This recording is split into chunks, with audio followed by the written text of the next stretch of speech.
Welcome, আসসালামু আলাইকুম। বন্ধুরা, এই ভিডিওতে আমি ফটোশপের একটি চমৎকার কাজ আপনাদেরকে দেখাবো। বন্ধুরা, স্ক্রিনে যে দুটি ছবি দেখতে পাচ্ছেন, এটি হচ্ছে অরিজিনাল ছবি এবং এই ছবিটিতে একটু কাজ করার পর তার ঠিক পাশে যে ছবিটি দেখতে পাচ্ছেন, এই ছবিতে রূপান্তর হয়েছে। দেখতে পাচ্ছেন বন্ধুরা, দুটি ছবির পার্থক্য কতটুকু। তো বন্ধুরা, আপনি যে কোনো ডার্ক এবং লো রেজুলেশনের ছবিকে কিছু ট্রিক্স অ্যান্ড টিপস অ্যাপ্লাই করে আপনি যে কোনো ধরনের ছবিকে প্রফেশনাল এবং এইচডি কোয়ালিটিতে পরিবর্তন করতে পারবেন। তো বন্ধুরা, এই ছবিটিকে আমি কিভাবে প্রফেশনাল মানের ছবিতে রূপ দিয়েছি সেটি এখন আপনাদেরকে বিস্তারিত দেখাবো। তো চলুন বন্ধুরা, শুরু করি।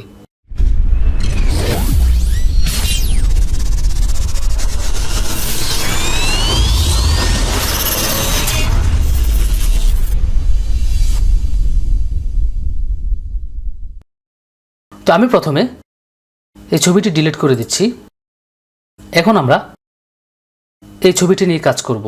তো আমি ছবিটিকে একটু জুম করে নিচ্ছি। তো বন্ধুরা, এট ফার্স্ট আমি একটা নিউ লেয়ার ক্রিয়েট করব। তো নিউ লেয়ার ক্রিয়েট করার জন্য আপনি চলে যাবেন লেয়ার বক্সে। লেয়ার বক্সের ঠিক নিচে আসলে দেখতে পাবেন এখানে ক্রিয়েট এ নিউ লেয়ার একটি অপশন রয়েছে, আপনি এটিতে ক্লিক করবেন। একটি নিউ লেয়ার ক্রিয়েট হয়েছে। এখন আমরা এখানে ব্যাকগ্রাউন্ড এবং ফোরগ্রাউন্ড কালার আমরা ব্ল্যাক অ্যান্ড হোয়াইট রাখবো। ব্যাকগ্রাউন্ডে ব্ল্যাক থাকবে এবং ফোরগ্রাউন্ডে হোয়াইট থাকবে। তো আমি এটি করলাম। করার পর আমরা ব্রাশ টুলে ক্লিক করব। ব্রাশ টুলে ক্লিক করার পর ব্রাশ টুলের আন্ডারে উপরে যে অপশনগুলি দেখতে পাচ্ছেন, এখান থেকে আমি এটি সিলেক্ট করলাম এবং হার্ডনেসটা একটু বাড়িয়ে দিই, 15 রাখলাম। এরপর আপনারা এখান থেকে অপাসিটি 100% করে দিবেন এবং ফ্লোটাও 100% করে দিবেন। করার পর ছবিটিতে যতটুকু পেজ রয়েছে আমি ততটুকু সিলেক্ট করে নেব। আপনি মাউস ড্র্যাগ করলে এটি সিলেক্ট হয়ে যাবে। আমি করছি, দেখেন।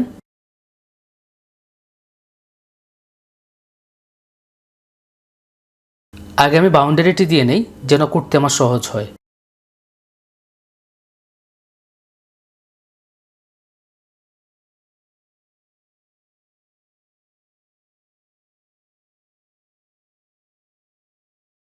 বন্ধুরা, দেখতে পাচ্ছেন আমার সিলেক্ট করা শেষ হয়ে গিয়েছে। এখন আমরা লেয়ার 1-এর অধীনে যে ব্লেন্ডিং মোড অপশন রয়েছে, এখান থেকে আমরা ব্লেন্ডিং মোড অপশন থেকে সফট লাইট অপশনটিতে ক্লিক করব। দেখতে পাচ্ছেন বন্ধুরা, সফট লাইট দেওয়ার পরে ছবিতে কতটুকু পরিবর্তন এসেছে। এরপর আমি ব্রুগুলোকে একটু কালো করে দিই। এখানে লেয়ার 1টিকে আমরা মাস্ক করব। মাস্ক করার জন্য এখান থেকে আমরা মাস্ক ক্লিক করলাম। লেয়ার 1টিকে মাস্ক করে নিলাম। তো বন্ধুরা, লেয়ারটি মাস্ক করলাম। মাস্ক করার পর আমরা এখানে ব্রাশ টুলে ক্লিক করব। ব্রাশ টুলে ক্লিক করে আমরা ব্যাকগ্রাউন্ডটি ব্ল্যাক অ্যান্ড হোয়াইট রাখবো, মানে উপরে ব্ল্যাক রাখবো, নিচে হোয়াইট রাখবো। সিলেকশন যে বৃত্তটি রয়েছে, এটি আপনি কিবোর্ড থেকে লেফট ব্র্যাকেট এবং রাইট ব্র্যাকেট চেপে ছোট বড় করে নেবেন আপনার পরিমাণ মতো। তো আমি ব্রুর উপরে মাউস ড্র্যাগ করব। ড্র্যাগ করলে একটু কালো হবে।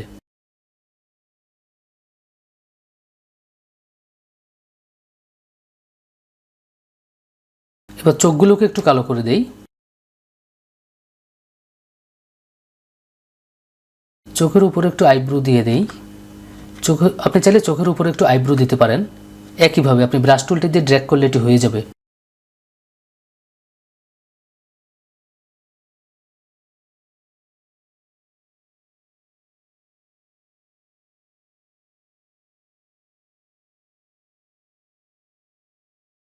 তো বন্ধুরা, এরপর আমরা চলে যাব অ্যাডজাস্টমেন্ট লেয়ারে। অ্যাডজাস্টমেন্ট লেয়ার ক্লিক করার পর আমরা সিলেক্টিভ কালার অপশনটিতে ক্লিক করব। ক্লিক করার পর আমরা এখানে কালার্স যে অপশনটি রয়েছে, এখান থেকে আমরা হোয়াইট সিলেকশন করে দিব। তো হোয়াইট সিলেক্ট করার পর আমরা সাইন যে কালারটি রয়েছে, এটিকে একটু মাইনাস করে দেই।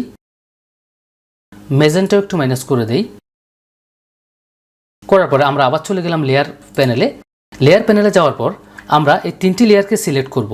আপনি কিবোর্ড থেকে কন্ট্রোল চেপে ধরে লেয়ারগুলোকে সিলেক্ট করতে পারবেন। এরপর আপনি সিলেক্টকৃত লেয়ারের উপর মাউসের রাইট বাটন ক্লিক করে এখান থেকে মার্জ লেয়ার অপশনটিতে ক্লিক করবেন। তো ক্লিক করার পর বন্ধুরা, আমরা এই লেয়ারটিকে একটি কপি করে নেব। আমি ব্যাকগ্রাউন্ড লেয়ারটির উপরে মাউস ড্র্যাগ করে ক্রিয়েট এ নিউ লেয়ারের উপর এনে ছেড়ে দিলে আরেকটি লেয়ার কপি হবে। এরপর আমরা ব্যাকগ্রাউন্ড লেয়ারটিকে হাইড করে রাখি, চোখটি তুলে দিলাম।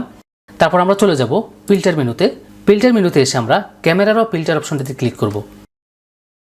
ক্লিক করার পর বন্ধুরা, এখান থেকে আমরা টেম্পারেচারটি একটু বাড়িয়ে দেই, তারপর একটু বাড়িয়ে দেই।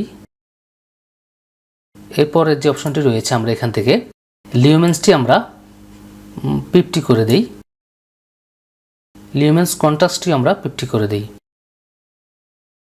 এরপর ওকে ক্লিক করলাম। তো এই লেয়ারটিকে আমি অন করে দেই।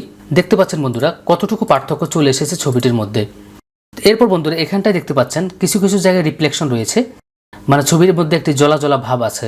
তো এটিকে আমরা এখানে ব্রাশ টুলে ক্লিক করে আমরা অপাসিটি করে দিই হচ্ছে 20 এবং ফ্লোটা আমরা 30 করে দিই। 30 করার পর আমরা বৃত্তটিকে কিবোর্ড থেকে রাইট ব্র্যাকেট চেপে একটু বড় করে নেই। এবার আমরা রিফ্লেকশন যে অংশটি রয়েছে তার পাশে ভালো অংশটুকুর মধ্যে কিবোর্ড থেকে অল্টার প্রেস করে আমরা একটি ক্লিক করে একটি ক্লিক করে আমরা এখানটায় এই কালারটির স্ক্রিনশট নিব। চলে এসছে। এবার আমরা যেখানটায় ছবির ঝলসানো আছে সেখানটা আমরা মাউস ড্র্যাগ করব।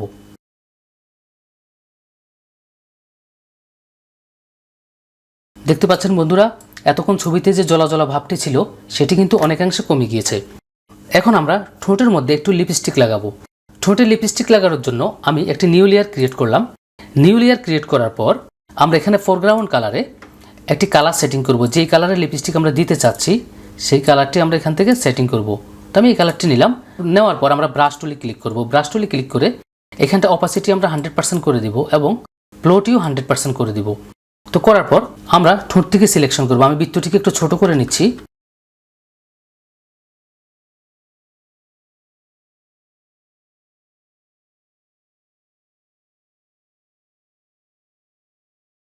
বন্ধুরা দেখতে পাচ্ছেন ঠোঁট সিলেকশন করা আমাদের কমপ্লিট হয়ে গেছে। এখন আমরা এখানে ব্লেন্ডিং মোডে এসে এখান থেকে আমরা মাল্টিপ্লাই অপশনটিতে ক্লিক করব। দেখতে পাচ্ছেন বন্ধুরা লিপস্টিকগুলিও কিন্তু অ্যাডজাস্ট হয়ে গিয়েছে। তো বন্ধুরা ছবিটিকে আরও একটু স্মার্ট করার জন্য আমরা লেয়ার 1 সিলেক্ট থাকা অবস্থায় আমরা 3টি লেয়ারকে কিন্তু অ্যাডজাস্ট করে নিতে হবে। সেটার জন্য আমি কিবোর্ড থেকে কন্ট্রোল ই প্রেস করলাম। তো সবগুলি একটি লেয়ারে পরিণত হয়েছে। এখন আমরা চলে যাব ফিল্টার অপশনে। ফিল্টার অপশন থেকে আমরা এখানে এসে নয়েজের প্রফেশনাল অপশনটিতে ক্লিক করব। ক্লিক করে এখানে আমার যা সেটিং দেওয়া আছে তাই থাকলো। এখানে আমি লিউমেন্স দিয়ে রেখেছি 70 থাক এবং কালারটি দিয়ে রেখেছি 80।